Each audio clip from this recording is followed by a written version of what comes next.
നമ്മുടെ കർത്താവ് ശിംശയ്ക്ക് സ്തുതിയായിരിക്കട്ടെ. പ്രിയപ്പെട്ടവരെ, നമ്മളിന്ന് ശിവചേട്ടൻ പറഞ്ഞതുപോലെ ഒരു ടെസ്റ്റ് മണി പ്രിപ്പറേഷൻ എങ്ങനെയായിരിക്കണം എന്നതിനെ കുറിച്ചാണ് നമ്മൾ ചിന്തിക്കുന്നതും മനസ്സിലാക്കാനൊക്കെ ആയിട്ട് ശ്രമിക്കുന്നത്. പരിശുദ്ധാത്മാവ് അതിനായിട്ട് നമ്മളെ സഹായിക്കും എന്ന് നമുക്ക് ഉറപ്പായ വിശ്വാസമുണ്ട്. ആ പരിശുദ്ധാത്മാവിന്റെ ശക്തിയാൽ നമുക്ക് ഈ നിമിഷങ്ങളിലായിരിക്കാം. പ്രത്യേകിച്ച് നമ്മൾ ആദ്യത്തെ ക്ലാസ്സുകളിൽ, ഷൂബിന്റെ ക്ലാസ്സുകളിൽ കേട്ടപ്പോൾ ശിവചേട്ടൻ ആവർത്തിച്ച ഒരു കാര്യം തന്നെയാണ് ദൈവസ്നേഹം അനുഭവിച്ച് പങ്കുവെക്കണമെന്ന്.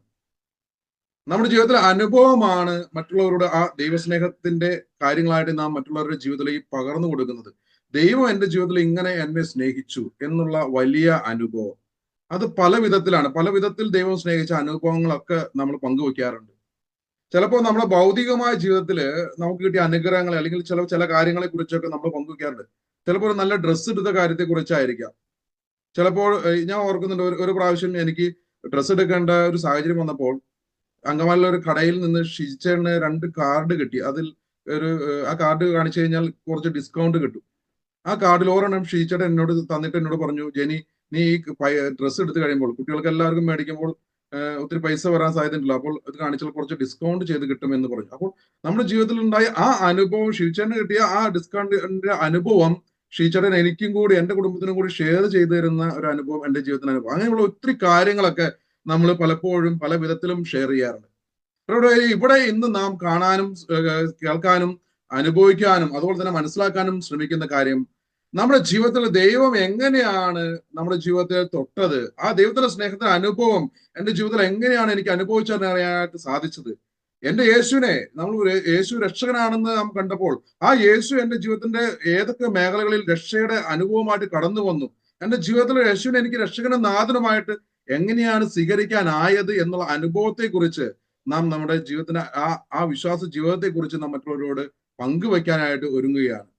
നമ്മൾ 7 നിത്യസത്യങ്ങൾ പങ്കുവെക്കുമ്പോൾ നമ്മുടെ ജീവിത അനുഭവത്തോടു കൂടിയാണ് അത് നാം മറ്റുള്ളവരോട് പങ്കുവെക്കേണ്ടതെന്ന് ശിവചേട്ടൻ നമ്മളോട് പറഞ്ഞു കഴിഞ്ഞു. അങ്ങനെ നമ്മൾ നല്ല ടെസ്റ്റ് മണി നമ്മുടെ ജീവിതത്തെ കുറിച്ച് പറയാൻ തക്ക വിധത്തിൽ ഒരു ടെസ്റ്റ് മണിക്കായിട്ട് ഒരുങ്ങുകയാണ്. ആ ടെസ്റ്റ് മണിക്കായിട്ട് നമ്മൾ ഒരുങ്ങുമ്പോൾ അതിൽ ഉണ്ടായിരിക്കേണ്ട കാര്യങ്ങളും അതിനായിട്ട് എങ്ങനെയൊക്കെയാണ് നമ്മൾ ഒരുങ്ങേണ്ടത് എന്നാണ് ഇന്നത്തെ ഈ ദിവസത്തെ ക്ലാസ്സിൽ നാം കാണുന്നത്. വളരെ അതിനായിട്ട് നാം ഒരുങ്ങുമ്പോൾ അതിൽ ഒന്നാമത് ഒരു നല്ലൊരു അനുഭവ സാക്ഷാത്കാരത്തിനായിട്ട് നമ്മൾ ഇറങ്ങുമ്പോൾ അതിൽ ഒന്നാമത്തെ ഒരു കാര്യം, ക്രിസ്തുവിനെ കണ്ടുമുട്ടുന്നതിനുള്ള ജീവിതം നമുക്ക് അവരോട് പങ്കുവെക്കാനായിട്ടാകണം. നാം ആരോടാണോ പങ്കുവെക്കുന്നത്, അവർ ആരോടാണോ നമ്മുടെ ജീവിതത്തെ കുറിച്ച് ഷെയർ ചെയ്യാൻ പോകുന്നത്, അല്ലെങ്കിൽ ഈ സുവിശേഷം 7 നിത്യസത്യങ്ങൾ ചേർത്തുള്ള നമ്മുടെ ആ സുവിശേഷ പ്രഘോഷണം ആരോടാണോ, ഒരു വ്യക്തിയോടോ ഒരു സമൂഹത്തോടോ ആരോട് തന്നെയായിരുന്നാലും നാം പ്രഘോഷിക്കാൻ ഒരുങ്ങുമ്പോൾ ആ ഒരു പ്രഘോഷണത്തിൽ ക്രിസ്തുവിനെ കണ്ടുമുട്ടുന്നതിന് മുമ്പുള്ള ജീവിതം, നമ്മുടെ അനുഭവം പങ്കുവെക്കുമ്പോൾ ആ ക്രിസ്തുവിനെ കണ്ടുമുട്ടുന്നതിന് മുമ്പുള്ള എൻ്റെ ജീവിതത്തെ കുറിച്ച് കൃത്യമായിട്ട് എനിക്ക് അവരോട് പറഞ്ഞു വെക്കാനായിട്ട് സാധിക്കണം.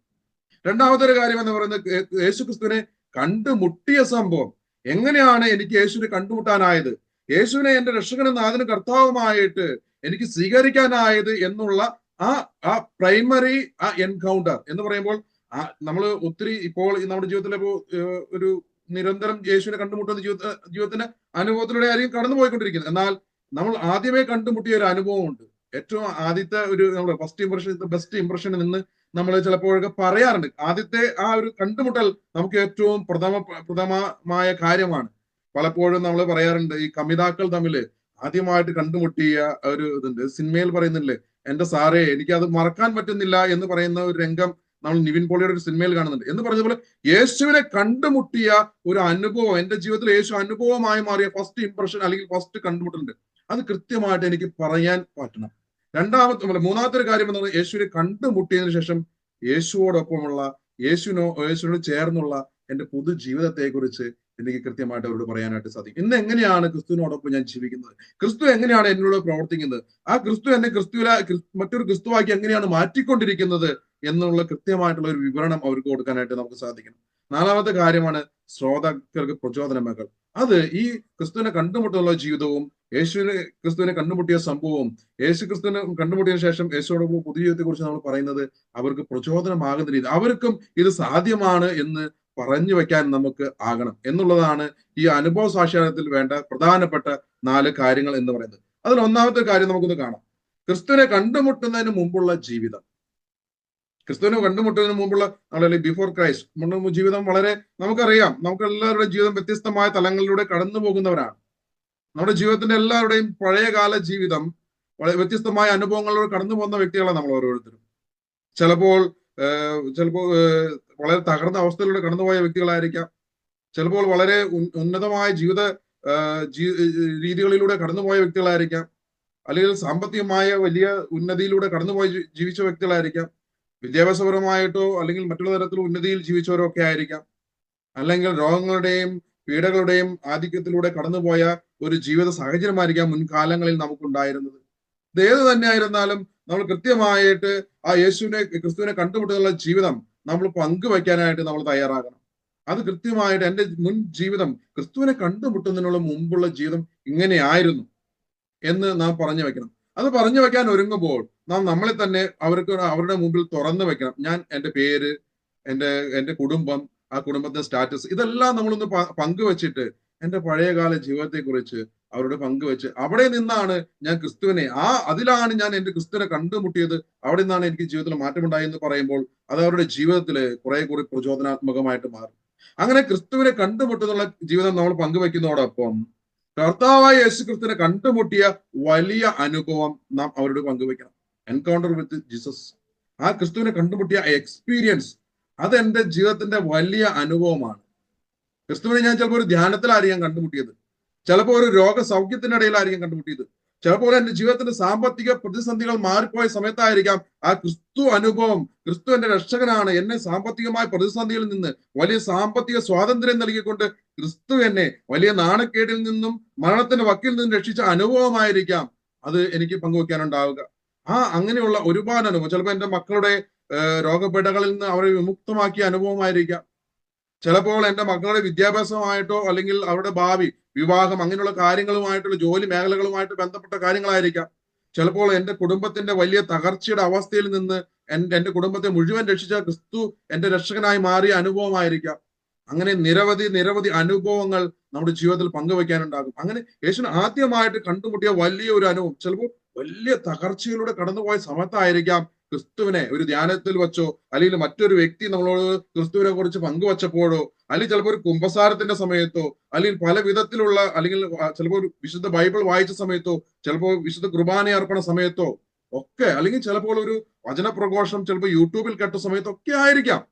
നമ്മൾ ഇത്രയേറെ ധ്യാന പ്രസംഗങ്ങൾ കേൾക്കുന്ന വ്യക്തികളാണ് പല വിധത്തിൽ. അല്ലെങ്കിൽ ചിലപ്പോൾ പലരുടെയും ക്രിസ്തു അനുഭവത്തിലൂടെ കടന്നു പോകുന്ന ആ രക്ഷകനാഥനുമായിട്ട് യേശുവിനെ സ്വീകരിച്ചുകൊണ്ട് ആ ക്രിസ്തുവിനോട് ചേർന്ന് ജീവിക്കുന്ന പലരുടെയും ജീവിത മാതൃകകൾ കണ്ടുകൊണ്ടായിരിക്കാം ഒക്കെ നമുക്ക് ക്രിസ്തു അനുഭവം ലഭിച്ചിട്ടുണ്ടായിരിക്കും. അത് നമ്മളെ ക്രിസ്തുവിലേക്ക് മാറ്റിയതായിട്ടല്ല, ക്രിസ്തുവിലേക്ക് നമ്മളെ വലിച്ചടിപ്പിക്കുന്നതും ആ ക്രിസ്തുവിന്റെ രക്ഷ നമ്മുടെ ജീവിതത്തിൽ പകർന്നു നൽകുന്ന അനുഭവമായിട്ട് മാറിയത് നമുക്ക് കാണാനായിട്ട് സാധിക്കും. അങ്ങനെ അനുഭവം നാം കൃത്യമായിട്ട് അവരോട് പങ്കുവെക്കണം. മൂന്നാമത്തെ കാര്യം എന്ന് പറയുന്നത് ക്രിസ്തു അനുഭവത്തിലൂടെ ജീവിതത്തിൽ വന്ന പരിവർത്തനം, വ്യതിയാനം എന്താണെന്ന് കൃത്യമായിട്ട് നമ്മൾ അവരുടെ മുമ്പിൽ ഉറച്ചു കാട്ടണം, അല്ലെങ്കിൽ നമുക്ക് പറയാനായിട്ട് സാധിക്കണം. ക്രിസ്തു എന്റെ ജീവിതത്തിൽ രക്ഷകനാഥനുമായി വന്നതിന് ശേഷം എന്റെ ജീവിതത്തിൽ കഴിഞ്ഞ കാലത്തിൽ ഞാൻ വലിയേറെ തകർച്ചയിലൂടെ കടന്നുപോയ വ്യക്തിയായിരുന്നു. ആ തകർച്ചയിൽ നിന്നെല്ലാം ക്രിസ്തു എന്നെ രക്ഷിച്ചു. ഇന്ന് ക്രിസ്തുവിനോടൊപ്പം വിശ്വാസ ജീവിതത്തിൽ മുന്നോട്ട് നടക്കാനുള്ള കൃപയും അഭിഷേകം അവർ തരുന്നുണ്ട്. വലിയ സാമ്പത്തിക പ്രതിസന്ധിയിലൂടെ കടന്നുപോയ വ്യക്തിയായിരുന്നു. എന്നാൽ സാമ്പത്തിക പ്രതിസന്ധിയിൽ നിന്ന് വിമോചനം കർത്താവ് എനിക്ക് നൽകി. ഇന്ന് അവനാകുന്ന ക്രിസ്തുവാകുന്ന വലിയ സമ്പത്തിലൂടെ ആ സമ്പത്തിനെ അല്ലെങ്കിൽ പരിശുദ്ധാത്മാവ സമ്പത്തിനെ സ്വീകരിച്ചുകൊണ്ട് മുന്നോട്ട് വചനം പ്രഘോഷിച്ച് മുന്നോട്ട് പോകാനുള്ള കൃപ എനിക്ക് കർത്താവ് നൽകി. അങ്ങനെ ചിലപ്പോൾ രോഗ അവസ്ഥയിൽ നിന്ന് രക്ഷിച്ചിട്ട് ഇന്ന് വളരെ ചിലപ്പോൾ രോഗങ്ങളോ പീഡകളൊക്കെ ഇന്നും ഉണ്ടായിരിക്കാം. പക്ഷെ എന്നാലും ക്രിസ്തുവിനോടൊപ്പം അതിനെല്ലാം തരണം ചെയ്തുകൊണ്ട് മുന്നോട്ട് ജീവിക്കാനുള്ള വലിയ കൃപ കർത്താവ് എനിക്ക് നൽകി. ചിലപ്പോഴൊക്കെ ചിലർ പങ്കുവെക്കാൻ നമുക്ക് കാണാനായിട്ട് സാധിക്കും. ചിലപ്പോൾ ക്യാൻസറോ അങ്ങനെയുള്ള വലിയ രോഗങ്ങളിലൂടെ കടന്നു പോകുന്നവരായിരിക്കും. ചിലപ്പോൾ ക്യാൻസർ മാറിയിട്ടൊന്നും ഉണ്ടായിരിക്കില്ല. പക്ഷേ അവർ അനേകരെ ക്രിസ്തുവിലേക്ക് അടുപ്പിക്കുന്നത് നമുക്ക് കാണാനായിട്ട് സാധിക്കും. ഞാൻ ഓർക്കുന്നു, ഇങ്ങനെ പറയുമ്പോൾ ഞാൻ ഓർക്കുന്ന ഒരു കാര്യം, നമ്മുടെ ടീമിലൊക്കെ ഒരു ജാൻസി ചേച്ചി ഉണ്ട്. കൊച്ചി തോപ്പുംപടി സ്വദേശിയാണ്. ചേച്ചി ഇപ്പോഴും ഷുഗർ ഉണ്ട്. ഷുഗറിന്റെ ആധിക്യം മൂലം ഒരു വിരൽ മുറിച്ചു കളഞ്ഞതാണ്. ഹാർട്ട് ഓപ്പറേഷൻ ചെയ്തതാണ്. കണ്ണ് ഓപ്പറേഷൻ ചെയ്തു. പക്ഷെ കാഴ്ച ഇപ്പോഴും അത്ര കൃത്യമായിട്ടില്ല. ആൾ തന്നെ തലച്ചോറിലേക്ക് പോകുന്ന ഞരമ്പിൽ ക്യാൻസർ പകുതി ഇരിക്കുന്നു. 10-20 വർഷമായിട്ട് ആ ക്യാൻസറിന്റെ ഇതിനകത്ത് പോയിക്കൊണ്ടിരിക്കുന്നത്. അങ്ങനെ ഒത്തിരിയേറെ രോഗങ്ങളും പ്രശ്നങ്ങളും പ്രതിസന്ധികളും ഉണ്ട്. എന്നാൽ ഒരിക്കൽ ക്രിസ്തുവിനെ കണ്ടുമുട്ടിയ ജാൻസി ചേച്ചി ഇന്ന് അനേകരുടെ ജീവിതത്തിൽ ക്രിസ്തുവിനെ കണ്ടുമുട്ടാൻ ഇടയാകുന്ന മറ്റൊരു ക്രിസ്തു സാക്ഷ്യമായിട്ട് ജീവിക്കുന്നത് എന്റെ ജീവിതത്തിന് പലപ്പോഴും അങ്ങനെ ക്രിസ്തു സാക്ഷ്യമായിട്ട് ചേച്ചി ആയിത്തീരുന്ന പല ഇടങ്ങളിലും അതിന് സാക്ഷ്യം വഹിക്കാനായിട്ട് എന്റെ ജീവിതം ഇടയായിട്ടുണ്ട്. അനേകരുടെ ജീവിതത്തിലേക്ക് ചേച്ചി കടന്നു ചെല്ലുമ്പോൾ അവർ ആ ചേച്ചിയുടെ കൂടെ കൊണ്ടുപോകുന്ന ഒരു വ്യക്തി പലപ്പോഴും ഞാനായിരുന്നു. പലപ്പോഴും ഇപ്പോഴും അങ്ങനെയാണ്, ചേച്ചി പലപ്പോഴും വിളിക്കാറുണ്ട്. അപ്പോൾ അങ്ങനെ എന്റെ ജീവിതത്തെ എങ്ങനെയാണ് ക്രിസ്തു മാറ്റുന്നത് എന്ന് കൃത്യമായിട്ട്, ചിലപ്പോൾ ചിലരെ വചനപ്രഘോഷ വേദിയിലേക്ക് വിളിച്ചിട്ട് അനേകരുടെ ജീവിതത്തിലേക്ക് ക്രിസ്തുവിന് സുവിശേഷം വേദികളിലും വഴിക്കാളിലും ഒക്കെ വിളിച്ചു പറയാനുള്ള ഒരു അഭിഷേകം നൽകിക്കൊണ്ടായിരിക്കാം ഇന്ന് മാറ്റങ്ങൾ വരുത്തിയിരിക്കുന്നത്. അല്ലെങ്കിൽ അനേകരെ തെരുവിൽ നിന്നും അല്ലെങ്കിൽ അനാഥരാക്കപ്പെട്ടവരെയൊക്കെ ചേർത്ത് പിടിച്ച് ക്രിസ്തുവിനെ പകർന്നു കൊടുക്കുന്ന ജീവിതമായിരിക്കാം അനേകരുടെ. അല്ലെങ്കിൽ ചിലപ്പോൾ കൗൺസിലിംഗ് ശുശ്രൂഷ അല്ലെങ്കിൽ അങ്ങനെയുള്ള മറ്റനേകം ശുശ്രൂഷകളിലൂടെ ക്രിസ്തുവിനെ മറ്റുള്ളവരുടെ ജീവിതത്തിലേക്ക് പകർന്നു കൊടുക്കുന്ന, ക്രിസ്തുവിനോടൊപ്പം ജീവിക്കുന്ന ജീവിതം, ആ ജീവിതത്തെ കുറിച്ച് കൃത്യമായിട്ട് നമുക്ക് ആ മറ്റുള്ളവർക്ക് പകർന്നു കൊടുക്കാനായിട്ട്, ആ ക്രിസ്തുവിനോടൊപ്പം എന്റെ ജീവിതം ഇന്ന് എങ്ങനെയാണ് മുന്നോട്ട് പോകുന്നത് എന്ന് നമുക്ക് പകർന്നു കൊടുക്കാനായിട്ട്, പങ്കുവെക്കാനായിട്ട് സാധിക്കണം. അങ്ങനെ മൂന്നാമത്തെ ഒരു കാര്യം. നാലാമത്താണ് കേൾവിക്കാരന് വിശ്വാസത്തിൽ വരാൻ പ്രേരണ നൽകും. ആ ക്രിസ്തു എന്നെ കണ്ടുമുട്ടി, അല്ലെങ്കിൽ ക്രിസ്തുവിനെ എനിക്ക് കണ്ടുമുട്ടാൻ ക്രിസ്തു ഇടവരുത്തി, ആ ക്രിസ്തു എന്നെ ഇന്ന് മുന്നോട്ട് നയിക്കുന്നു. എന്റെ പ്രിയപ്പെട്ടവരെ, നിങ്ങൾക്കും അതിന് സാധിക്കുമെന്ന് പറയാനായിട്ട് നമുക്ക് ആകണം. എന്റെ ജീവിതം വലിയ തകർച്ചയിലൂടെയും സാമ്പത്തിക പ്രതിസന്ധികളിലൂടെയും രോഗപ്പെട്ടുകളിലൂടെ ഒക്കെയാണ് കഴിഞ്ഞ കാലങ്ങളിൽ കടന്നുപോയത്. എന്നാൽ ധ്യാനത്തിൽ വെച്ച് എനിക്ക് എന്റെ ക്രിസ്തുവിനെ കണ്ടുമുട്ടാൻ സാധിച്ചപ്പോൾ, ആ ക്രിസ്തു എന്റെ രക്ഷകനാഥനുമായി എനിക്ക് സ്വീകരിക്കാൻ സാധിച്ചപ്പോൾ, ആ ക്രിസ്തു എന്റെ ആ രക്ഷയുടെ അനുഭവം എന്റെ ജീവിതത്തിൽ പകർന്നു നൽകി. ദൈവസ്നേഹത്തിന്റെ അനുഭവം എന്നോ എന്റെ ജീവിതം നിരന്തരം നിറഞ്ഞു കവിഞ്ഞൊഴുകയാണ്. വരെ നിങ്ങളുടെ ജീവിതവും ക്രിസ്തുവിന് സമർപ്പിക്കുന്ന വഴി, യേശുവിന്റെ രക്ഷകനാഥനുമായി സ്വീകരിക്കുന്ന വഴി നിങ്ങൾക്കും ആ രക്ഷ അനുഭവിക്കാൻ സാധിക്കുമെന്ന് കൃത്യമായിട്ട് അവരോട് പറയാനായിട്ട് സാധിക്കുന്നു. ഞാൻ ഓർക്കുന്നുണ്ട്, ഒരു യേശുവിനെ രക്ഷകനാഥനുമായി സ്വീകരിച്ചതിന് ശേഷം മുന്നോട്ട് പോകുമ്പോൾ ശുശ്രൂഷയുമായിട്ട് മുന്നോട്ട് പോകാനുള്ള കൃപ കർത്താവ് നൽകി. ഒരു ധ്യാന കേന്ദ്രത്തില് കൗൺസിൽ ശുശ്രൂഷയുമായിട്ട് ഇരിക്കുമ്പോൾ ഒരു ചേട്ടൻ എന്റെ അടുത്തേക്ക് കടന്നു, വലിയ സാമ്പത്തിക കടവുമായിട്ട് കടന്നു വന്നത്. ആത്മഹത്യയുടെ പക്കൽ നിൽക്കുന്ന ചേട്ടനും കുടുംബവും. ആ സമയത്ത് കർത്താവിന്റെ കൃപ ആ മകനോട് പറയാൻ ഇങ്ങനെ പ്രേരിപ്പിച്ചു. പരിശുദ്ധാത്മാവ് പ്രേരിപ്പിക്കുകയായിരുന്നു, നന്നായിട്ട് ഒരുങ്ങി ഒന്ന് കുമ്പസാരിക്കണം. ഞാൻ ഓർക്കുന്നു, നന്നായിട്ട് ആ മകൻ കർത്താവിന്റെ ആ വചനം കേട്ടുകൊണ്ട് കർത്താവ് നൽകിയ പ്രചോദനം അനുസരിച്ച് നന്നായിട്ട് ഒരുങ്ങി കുമ്പസാരിച്ചു. ആ ധ്യാനത്തിനിടയിൽ വെച്ച് തന്നെ ആ വലിയ വിടുതൽ ആ മകന്റെ ജീവിതത്തിൽ നൽകുന്നതും ആ ക്രിസ്തുവിന്റെ സ്നേഹം അനുഭവിച്ചാൽ ഇടയാക്കുന്നതും ഞാൻ കണ്ടു. ആ മകൻ ആ ധ്യാനത്തിൽ വരുന്നതിന് മുമ്പ് ഗവൺമെന്റ് സമർപ്പിച്ചിരുന്ന വലിയൊരു പ്രൊജക്ട് സാങ്ഷനായി വരികയും അത് ഒപ്പിട്ട് കൊടുക്കുന്നതിലൂടെ ആ മകന് ആ അതുവരെ ഉണ്ടായിരുന്ന സാമ്പത്തിക പ്രതിസന്ധി മാറുക മാത്രമല്ല, മുന്നോട്ട് ബിസിനസ് ജീവിക്കാൻ വലിയ സാമ്പത്തിക ലാഭം കൂടി ലഭിക്കാവുന്ന രീതിയിലുള്ള വലിയൊരു പ്രൊജക്ട് കർത്താവ് ഇടപെട്ട് ആ ജീവിതത്തിലേക്ക്, ആ മകന്റെ ജീവിതത്തിലേക്ക്, കുടുംബത്തിലേക്ക് നൽകുന്നത് എന്റെ ജീവിതത്തിന് ആ മകൻ ആ ധ്യാനത്തിനിടയിൽ വെച്ച് തന്നെ വന്ന് പറഞ്ഞുകൊണ്ട് ആ ധ്യാനത്തിൽ നിന്ന് അച്ഛനോട് ധ്യാനിപ്പിക്കുന്ന ധ്യാനഗുരുവിനോട് പറഞ്ഞിട്ട് വീട്ടിൽ പോയി സൈൻ, അല്ലെങ്കിൽ ഓഫീസിൽ പോയി സൈൻ ചെയ്തിട്ട് വരുന്ന ഒരു അനുഭവം ഉണ്ടായത് ഞാൻ ഓർക്കുന്നു. അങ്ങനെ അനേകരുടെ ജീവിതത്തിന്റെ അനുഭവം പങ്കുവയ്ക്കാൻ എന്റെ ജീവിതത്തിലൂടെ ദൈവം ഇടവരുത്തിയിട്ടുണ്ട്. അനേകരോട് ഇങ്ങനെ ക്രിസ്തുവിന്റെ സ്നേഹത്തെ കുറിച്ച് പങ്കുവയ്ക്കാനായിട്ട് ക്രിസ്തു എന്റെ ജീവിതത്തിൽ ഇടവരുത്തിയിട്ടുണ്ട്. അങ്ങനെ അവർക്ക് പ്രചോദനമാകുന്ന രീതിയിൽ നമുക്ക് നമ്മളുടെ അനുഭവം പങ്കുവയ്ക്കാനായിട്ട് സാധിക്കണം. നമ്മൾ ഈ അനുഭവങ്ങൾ പങ്കുവയ്ക്കാൻ ഒരുങ്ങുമ്പോൾ ഇവിടെ വരെ അത് വളരെ സന്തോഷത്തോടെ ആയിരിക്കണം. ക്രിസ്തുവിനും അതിനെ കണ്ടുമുട്ടിയ ആ അനുഭവം, യേശു എന്റെ രക്ഷകനും നാഥനും കർത്താവുമായി മാറിയ അനുഭവം, ഇന്ന് എന്റെ ജീവിതത്തെ മുന്നോട്ട് നയിക്കുന്ന ആ ക്രിസ്തുവിന്റെ സ്നേഹത്തിന്റെ അനുഭവം വളരെ സന്തോഷത്തോടെ എന്നെ കേൾക്കുന്ന കേൾവിക്കാരോടോ എനിക്ക് പങ്കുവയ്ക്കാനായിട്ട് സാധിക്കണം. അതിൽ ഒരിക്കലും സന്തോഷമില്ലാതെയല്ല, സങ്കടത്തോടെയല്ല. എന്റെ ജീവിതത്തിന്റെ വലിയ അനുഭവമാണ്, രക്ഷയുടെ അനുഭവമാണ്, നിത്യജീവനിലേക്കുള്ള എന്റെ വാതിൽ തുറക്കുന്നതിനെ കുറിച്ചുള്ള അനുഭവമാണ്, നിത്യജീവന്റെ വഴിയിലൂടെ ക്രിസ്തുവിന്റെ കരം പിടിച്ച് ഞാൻ മുന്നോട്ട് നടക്കുന്നതിന്റെ അനുഭവമാണ് എനിക്ക് പങ്കുവയ്ക്കാനുള്ളത്. അത് ഹൃദയം നിറഞ്ഞ സന്തോഷത്തോടെ നമുക്ക് പങ്കുവയ്ക്കാനായിട്ട് സാധിക്കണം. അത് ഹ്രസ്വമായിരിക്കണം, നീട്ടിപ്പരത്തി തോന്നിയതുപോലെ എന്തെങ്കിലുമൊക്കെ വാരി വലിച്ച് കുറെ പറഞ്ഞു കൂട്ടുക എന്നുള്ളതല്ല. ക്രിസ്തുവിനെ കണ്ടുമുട്ടിയ അനുഭവം, ഇന്ന് ക്രിസ്തുവിനോടൊപ്പമുള്ള എന്റെ സന്തോഷകരമായ ജീവിതത്തിന്റെ അനുഭവം കൃത്യമായിട്ട് ഹ്രസ്വമായിട്ട്, നമ്മൾ പറയില്ലേ ഷോർട്ട് ആൻഡ് സ്വീറ്റ് എന്ന് പറയും, അതുപോലെ ഏറ്റവും ചെറുതും മനോഹരമായിട്ട് അല്ലെങ്കിൽ മാധുര്യവുമായിട്ട് പറയാനായിട്ട് നമുക്ക് സാധിക്കണം. അതിൽ ക്രിസ്തു കേന്ദ്രീകൃതമായിരിക്കണം. ക്രിസ്തുവിനാണ് അവിടെ കേന്ദ്രബിന്ദുവായിട്ട് നാം നിർത്തേണ്ടത്. ക്രിസ്തുവാണ് എന്റെ ജീവിതത്തെ മാറ്റിമറിച്ചത്. ക്രിസ്തുവാണ് എന്റെ രക്ഷകനും നാഥനും കർത്താവും. ആ ക്രിസ്തുവാണ് ഇന്നും എന്നോട് പ്രവർത്തിക്കുന്നത്. ആ ക്രിസ്തുവായിട്ട് എന്നെ മാറ്റുന്നത് ആ ക്രിസ്തു തന്നെയാണ്. ആ ക്രിസ്തുവിനോട് കൂടെയുള്ള എന്റെ ജീവിതത്തെ കുറിച്ചാണ് എനിക്ക് പങ്കുവയ്ക്കാനുള്ളത്. അവിടെ ക്രിസ്തുവാണ് എന്റെ ജീവിതത്തിന്റെ കേന്ദ്രം. ആ ക്രിസ്തുവിൽ ആണ് ഞാൻ ജീവിക്കുന്നത്.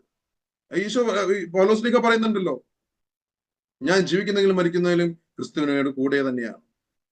മരിച്ച് ക്രിസ്തുവിനോട് കൂടെ ആയിരിക്കാനാണ് ഞാൻ ആഗ്രഹിക്കുന്നത്. ക്രിസ്തു എന്നിലൂടെയാണ്, ഇന്ന് എന്നോട് ക്രിസ്തുവാണ് ജീവിക്കുന്നത് എന്നൊക്കെ പൗലോസ്ലീഹ പറഞ്ഞു വയ്ക്കുമ്പോൾ മുഴുവൻ ക്രിസ്തുവിൽ കേന്ദ്രീകരിച്ചുള്ള ഒരു ജീവിതമായിരുന്നു പൗലോസ്ലീഹയുടേത്. അപ്പോൾ നമ്മുടെ ജീവിതത്തെ കുറിച്ചുള്ള നമ്മുടെ സാക്ഷ്യ അല്ലെങ്കിൽ അനുഭവം നമ്മൾ പങ്കുവെക്കുമ്പോൾ അത് വളരെ സന്തോഷത്തോടെ ഹ്രസ്വമായിട്ട് ക്രിസ്തു കേന്ദ്രീകൃതമായിട്ട് നമുക്ക് അവതരിപ്പിക്കാനാകണം. അതിനായിട്ട് നമ്മൾ ഒരുങ്ങുമ്പോൾ, ഇങ്ങനെ സന്തോഷത്തോടെയൊക്കെ പ്രഘോഷിക്കാനായിട്ട് നമ്മൾ ഒരുങ്ങുമ്പോൾ, അവിടെ നമ്മൾ ഓരോ ചിലപ്പോൾ നമ്മളൊരു വ്യക്തിയോടാണ് സുവിശേഷം പ്രഘോഷിക്കാൻ ഇറങ്ങുന്നതെങ്കിൽ അല്ലെങ്കിൽ പ്രഘോഷിക്കുന്നതെങ്കിൽ അവിടെ ആ വ്യക്തിയോടൊന്ന് താതാത്മ്യം പ്രാപിക്കേണ്ടതിന്റെ ആവശ്യകതയുണ്ട്. ചിലപ്പോൾ ഒരു വലിയ രോഗപീഠകളിലൂടെ കടന്നു പോകുന്ന വ്യക്തിയാണ്, അങ്ങനെയുള്ള ഒരു വ്യക്തിയാണ് നമ്മുടെ മുന്നിൽ വന്നിരിക്കുന്നതെങ്കിൽ ആ വ്യക്തിയോട് നമ്മുടെ ജീവിതത്തിലുണ്ടായ ആ ഒരു രോഗസൗഖ്യത്തെ കുറിച്ച് പങ്കുവെച്ചുകൊണ്ടാണ് നമുക്ക് തുടങ്ങാൻ, അല്ലെങ്കിൽ ആ അനുഭവം പങ്കുവെച്ചിട്ട് അതിൽ നിന്ന് യേശു രക്ഷിച്ചതിനെ കുറിച്ച് വളരെ സന്തോഷത്തോടെ ഹ്രസ്വമായിട്ടും ക്രിസ്തു കേന്ദ്രീകൃതമായിട്ട് നമുക്ക് പറയാനായിട്ട് സാധിച്ചു കഴിഞ്ഞാൽ അവരുടെ ജീവിതത്തിൽ അത് വലിയ പ്രചോദനമായിട്ട് മാറുകയും അവരുടെ ജീവിതത്തെ അത് തൊടുന്നതായിട്ട് കാണാനായിട്ട് നമുക്ക് സാധിക്കും. ഞാൻ നേരത്തെ പങ്കുവച്ചു, ഒരു വ്യക്തിയുടെ ജീവിതത്തിൽ വലിയ സാമ്പത്തിക പ്രതിസന്ധിയിലൂടെ കടന്നുപോയപ്പോൾ ആ വ്യക്തിയുടെ ജീവിതത്തെ കുറിച്ച്, ക്രിസ്തുവിനുള്ള ആ സ്വപ്നത്തെ കുറിച്ച് പങ്കുവെക്കാനായത് ഞാൻ എന്റെ ജീവിതത്തിൽ ക്രിസ്തു ഇടപെട്ട സാമ്പത്തിക പ്രതിസന്ധികളുടെ നേരങ്ങളിൽ ക്രിസ്തു ഇടപെട്ട ആ വലിയ സാക്ഷ്യത്തെ കുറിച്ച് പങ്കുവെച്ചുകൊണ്ടാണ്. അങ്ങനെയുള്ള ആ ക്രിസ്തു നിങ്ങളുടെ ജീവിതത്തിൽ ഇടപെടും, ക്രിസ്തു ഇന്നും ജീവിക്കുന്നു എന്ന് പറയാനായിട്ട് സാധിച്ചപ്പോൾ ആ വ്യക്തിയുടെ ജീവിതത്തിലേക്ക് ആ ക്രിസ്തുവിന് സന്തോഷം കടന്നു വരുന്ന എനിക്ക് കാണാനായിട്ട് സാധിക്കും. രണ്ടാമത്, യേശുവിന് പ്രാധാന്യം നൽകണം. നമ്മള് അത് വളരെ യേശുവിന് പ്രാധാന്യം നൽകണം. ക്രിസ്തു കേന്ദ്രീകൃതമാണെന്ന് നമ്മൾ പഠിച്ചു. അങ്ങനെ യേശുവിന് പ്രാധാന്യം നൽകിക്കൊണ്ടുള്ളതായിരിക്കണം നമ്മുടെ ഈ അനുഭവ സാക്ഷ്യാവതരണം എന്ന് പറയുന്നത്. രണ്ട്, രൂപാന്തരീകരണം വരുത്തുക. നമുക്കുണ്ടായ ചേഞ്ച്, നമുക്കുണ്ടായ മാറ്റം. നമ്മള് മാനസാന്തരത്തിന്റെ ക്ലാസ്സിൽ കണ്ടു, രക്ഷിച്ചവനോട് കൂടെയുള്ള തിരികെ നടപ്പാണ് നമ്മുടെ മാനസാന്തര ജീവിതം എന്ന് പറയുന്നത്. അപ്പോൾ നമ്മുടെ ആ രൂപാന്തരീകരണം എന്തായി, അല്ലെങ്കിൽ എന്റെ മാറ്റം, എന്റെ ജീവിതത്തിലുണ്ടായ മാറ്റം എന്താണ്? മത്തായിയുടെ സുവിശേഷം ഗലാത്യർക്കെഴുതിയ ലേഖനം 6-ാമത്തെ അധ്യായം 15-ാമത്തെ വാക്യത്തിൽ പൗലോസ് പറയുന്നുണ്ട്, പുതിയ സൃഷ്ടിയാവുക എന്നാണ് പരമപ്രധാനമെന്ന്. ഞാൻ എങ്ങനെയാണ് പുതിയ സൃഷ്ടിയായി മാറിയത്, എന്നെ ക്രിസ്തു എങ്ങനെയാണ് പുതിയ സൃഷ്ടിയാക്കി മാറ്റിയത് എന്ന് കൃത്യമായിട്ട് എനിക്ക് പങ്കുവെക്കാനാകണം. അങ്ങനെ അത് നമ്മൾ കൃത്യമായിട്ട് വ്യക്തമായിട്ട് അവരോട് പ്രഘോഷിക്കുകയും വേണം. അതിനകത്തൊരു കാര്യം, വാസ്തവികത അല്ലെങ്കിൽ സ്വാഭാവികത ഉണ്ടാകണം. സ്വാഭാവികമായ കാര്യങ്ങൾ, ജെന്യുവിനായിട്ടുള്ള കാര്യങ്ങളാണ് നമ്മൾ പറഞ്ഞത്. അസ്വാഭാവികമായ കുറെ കാര്യങ്ങൾ കൂട്ടിച്ചേർക്കലുകളും ചേർത്തിട്ടല്ല നമ്മൾ ഒരിക്കലും നമ്മുടെ അനുഭവം മറ്റുള്ളവരോട് വെക്കേണ്ടത്. അതുപോലെ തന്നെയുള്ള കാര്യമാണ്, ഒഴിവാക്കേണ്ട ചില കാര്യങ്ങളുണ്ട്. അവിടെ അരോചകമായ പദപ്രയോഗങ്ങളും അവ്യക്തമായ അവതരണ ശൈലിയും അത്യാവശ്യമില്ലാത്ത വിവരണങ്ങളും വിശദാംശങ്ങളും അതിശയോക്തികളും അതിവർണ്ണനയും നാടകീയതയും കൃത്രിമത്വം, അങ്ങനെയുള്ള കുറെ കാര്യങ്ങൾ നമുക്ക് തോന്നിയതുപോലെ പറയാനുള്ളതല്ല. ക്രിസ്തു നമ്മുടെ ജീവിതത്തിലെ അനുഭവത്തെ കുറിച്ച് പറയുമ്പോൾ കൃത്യമായിട്ട് പരിശുദ്ധാത്മാവ് നമ്മൾ പ്രചോദിപ്പിക്കുന്നതിനനുസരിച്ച് മാത്രം നമ്മൾ കൃത്യമായിട്ട് അത് പങ്കുവെക്കണം. ഇങ്ങനെ നാം ഒരുങ്ങുന്ന ഒരു അനുഭവ സാക്ഷ്യ അവതരണം നമ്മൾ കണ്ടു, വളരെ സന്തോഷത്തോടെ ഹ്രസ്വമായിട്ട് നമുക്ക് അവതരിപ്പിക്കാനായിട്ട് സാധിക്കും. നമ്മൾ പൗലോസ്ലീഗയുടെ ഒരു ജീവിതത്തിലേക്ക് കടന്നു നോക്കുകയാണ്. പൗലോസ്ലീഗ വളരെ മനോഹരമായിട്ട് തന്റെ ജീവിതത്തെ മറ്റുള്ളവരുടെ മുമ്പിൽ താൻ പ്രഘോഷിച്ചിടങ്ങളിലൊക്കെ തന്നെ എവിടെയൊക്കെ പരിശുദ്ധാത്മാവ് അല്ലെങ്കിൽ ഈശോ അയച്ചോ അവിടെയൊക്കെ കൃത്യമായിട്ട് തന്റെ ജീവിതത്തെ കുറിച്ച് പ്രഘോഷിക്കുന്നത് നമുക്ക് കാണാനായിട്ട് സാധിക്കും. നമുക്ക് നമ്മുടെ വിശുദ്ധ ബൈബിൾ കൈകളിൽ എടുക്കാം. അപ്പോസ്തല പ്രവർത്തനം 26-ാമത്തെ അധ്യായം 1 മുതൽ 29 വാക്യങ്ങൾ അത് നമുക്കൊന്ന് എടുത്തിട്ട് നമുക്ക് ആരെങ്കിലും ഒരാളാ ബൈബിൾ വാക്യങ്ങൾ അതിൽ ഒന്നാമതായിട്ട് വായിക്കേണ്ടത് 26-ാമത്തെ അധ്യായത്തിന്റെ 4ഉം 5ഉം വാക്യങ്ങളാണ്. ഒന്ന് വായിക്കുകയാണെങ്കിൽ നല്ലതായിരുന്നു. ആരെങ്കിലും ഉറക്കെ വായിക്കുകയാണെങ്കിൽ എല്ലാവർക്കും കേൾക്കാം. അപ്പോസ്തല പ്രവർത്തനം. എന്റെ ജനത്തിന്റെ ഇടയിലും ജെറുസലേമിലും ചെറുപ്പം മുതൽ ഞാൻ ജീവിച്ചത് എങ്ങനെയെന്ന് എല്ലാ യഹൂദർക്കും അറിയാം. ഞാൻ ഞങ്ങളുടെ മതത്തിലെ ഏറ്റവും കർക്കശ വിഭാഗത്തിൽപ്പെട്ട ഫരിസയനായിട്ടാണ് വളർന്നതെന്നും വളരെ കാലമായി അവർക്ക് അറിവുള്ളതാണ്. മനസ്സുണ്ടെങ്കിൽ അത് സാക്ഷ്യപ്പെടുത്താനും അവർക്ക് സാധിക്കും. 9 മുതൽ 11 വരെ ഒന്ന് വായിച്ചേ. നസറായനായ യേശുവിന്റെ നാമത്തിന് വിരുദ്ധമായി പലതും ചെയ്യേണ്ടതുണ്ട് എന്ന് ഒരിക്കൽ ഞാൻ ഉറച്ചു വിശ്വസിച്ചിരുന്നു. ജെറുസലേമിൽ ഞാൻ അങ്ങനെ പ്രവർത്തിക്കുകയും ചെയ്തു. പുരോഹിത പ്രമുഖന്മാരിൽ നിന്ന് ലഭിച്ച അധികാരത്തോടെ വിശുദ്ധരിൽ പലരെയും ഞാൻ തടവിലാക്കുകയും അവരുടെ വധത്തെ അനുകൂലിക്കുകയും ചെയ്തിട്ടുണ്ട്. ഞാൻ പലപ്പോഴും എല്ലാ സിനഗോഗുകളിലും ചെന്ന് അവരെ പീഡിപ്പിച്ചുകൊണ്ട് വിശ്വാസത്യാഗത്തിന് നിർബന്ധിച്ചു. അവർക്കെതിരെ ജ്വലിക്കുന്ന കോപത്തോടെ മറ്റു നഗരങ്ങളിൽ പോലും പോയി ഞാൻ അവരെ പീഡിപ്പിച്ചു. ഈ 4ഉം 5ഉം അല്ലെങ്കിൽ 9ഉം 11ഉം വാക്യങ്ങൾ വായിക്കുമ്പോൾ അപ്പോസ്തലൻ അവിടെ പറഞ്ഞു വെക്കുന്ന കാര്യം എന്താണ്? ക്രിസ്തുവിനെ ഞാൻ കണ്ടുമുട്ടുന്നതിന് മുമ്പ് എന്റെ ജീവിതത്തെ കുറിച്ച് അല്ലെങ്കിൽ അപ്പോസ്തലന്റെ ജീവിതത്തെ കുറിച്ച് കൃത്യമായിട്ട് പൗലോസ്ലീഗ പറഞ്ഞു വെക്കുകയാണ്. എന്താ പറയുന്നത്? ഞാൻ എന്റെ ജനത്തിന്റെ ഇടയിലും ജെറുസലേമിലും ചെറുപ്പം മുതൽ ഞാൻ ജീവിച്ചതെങ്ങനെയെന്ന് എല്ലാ യഹൂദർക്കും അറിയാം. ഞാൻ ഞങ്ങളുടെ മതത്തിലെ ഏറ്റവും കർക്കശ വിഭാഗത്തിൽപ്പെട്ട ഫരിസേയനായിട്ടാണ് വളർന്നതെന്നും വളരെ കാലമായി അവർക്ക് അറിവുള്ളതാണ്. മനസ്സുണ്ടെങ്കിൽ അത് സാക്ഷ്യപ്പെടുത്താൻ അവർക്ക് സാധിക്കും. പിന്നീട് പറയുന്നുണ്ട്, ഞാൻ ക്രിസ്തുവിന്റെ ജനത്തെ, ക്രിസ്ത്യാനികളെ പീഡിപ്പിക്കാൻ നടന്ന വ്യക്തിയാണ്, പല ഇടങ്ങളിലും നടന്ന് അവരെ പീഡിപ്പിച്ച വ്യക്തിയാണെന്ന് കൃത്യമായിട്ട് പൗലോസ് ലീഗ അവരുടെ മുമ്പിൽ പങ്കുവെക്കുന്നു. പൗലോസ് ലീഗയുടെ ഏതൊരു പ്രസംഗം എടുത്തു നോക്കിയാലും നമുക്ക് കാണാനായിട്ട് സാധിക്കും. അപ്പോൾ കൃത്യമായിട്ട് പൗലോസ് ലീഗ ക്രിസ്തുവിനെ കണ്ടുമുട്ടുന്നതിന് മുമ്പുള്ള തന്റെ ജീവിതത്തെ കുറിച്ച് വിവരിക്കുന്നു. വീണ്ടും നാം കാണുന്നു അപ്പോസ്തല പ്രവർത്തനം 26 12 മുതൽ 18 വരെ നമുക്കൊന്ന് വായിക്കാം. അങ്ങനെ പുരോഹിത പ്രമുഖന്മാരിൽ നിന്ന് അധികാരവും കൽപ്പനയും വാങ്ങി ഞാൻ ദമാസ്കസിലേക്ക് പുറപ്പെട്ടു. അല്ലയോ രാജാവേ, മധ്യാഹ്നമായപ്പോൾ വഴിമധ്യേ ആകാശത്തു നിന്ന് സൂര്യപ്രഭയെ വെല്ലുന്ന ഒരു പ്രകാശം എന്റെയും സഹയാത്രികരുടെയും ചുറ്റും ജ്വലിക്കുന്നത് ഞാൻ കണ്ടു. ഞങ്ങൾ എല്ലാവരും നിലം പതിച്ചപ്പോൾ ഹെബ്രായ ഭാഷയിൽ എന്നോട് പറയുന്ന ഒരു സ്വരം ഞാൻ കേട്ടു. സാവൂൾ, സാവൂൾ, നീ എന്നെ പീഡിപ്പിക്കുന്നത് എന്തുകൊണ്ട്? ഇരുമ്പാണിമേൽ തൊഴിക്കുന്നത് നിനക്ക് അപകടമാണ്.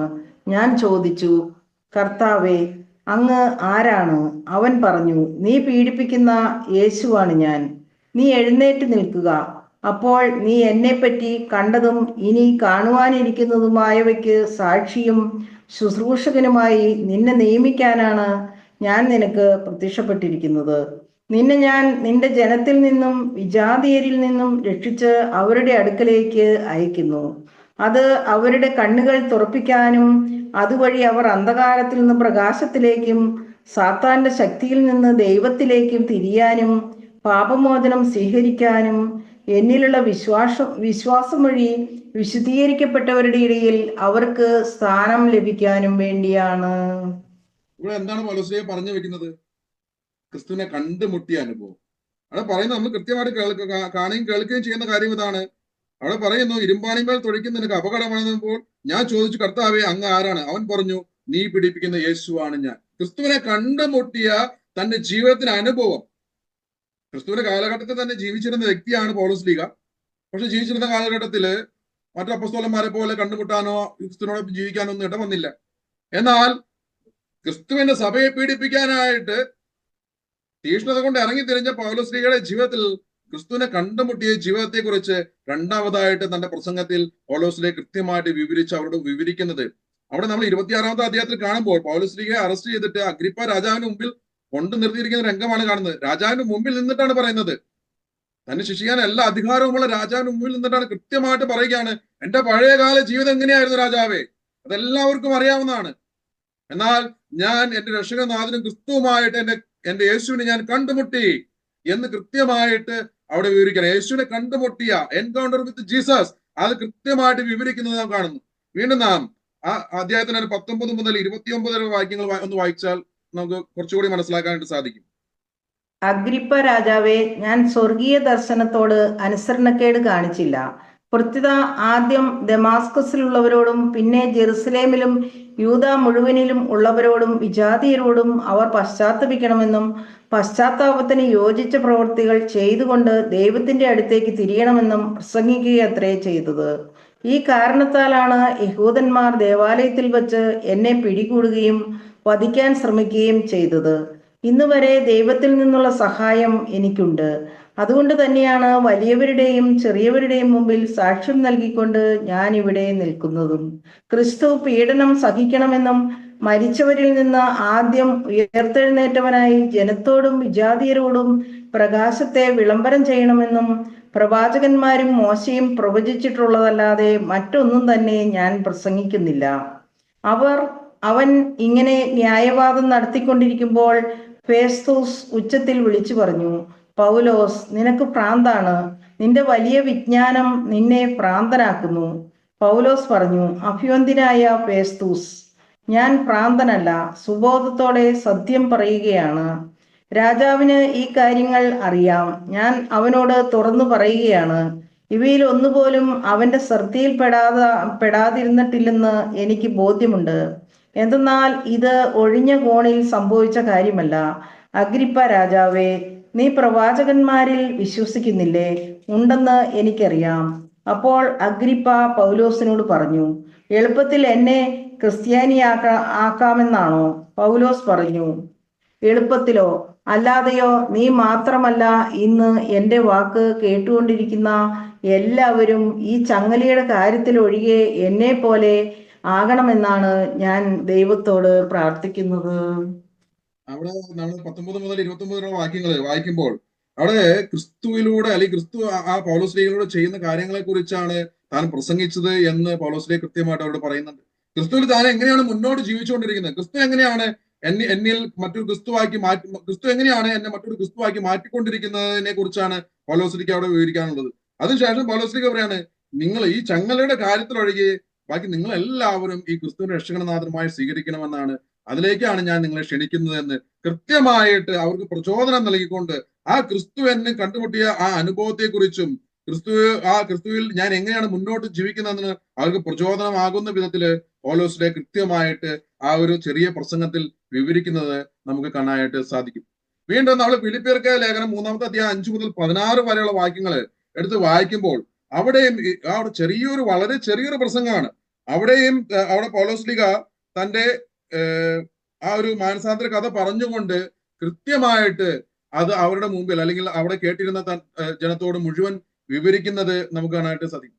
തിമോഥെയോസിന് എഴുതിയ 1-ാം ലേഖനം അതിന് 1-ാമത്തെ അധ്യായം 12 മുതൽ 17 വരെയുള്ള വാക്യങ്ങൾ നമ്മൾ വായിക്കുമ്പോഴും അവിടെയും പൗലോസ്ലീഹ കൃത്യമായിട്ട് അവിടെ തന്റെ ആ ഒരു മാനസാന്തര കഥ കൃത്യമായിട്ട് അവരോട് വിവരിക്കുകയാണ് ചെയ്യുന്നത്.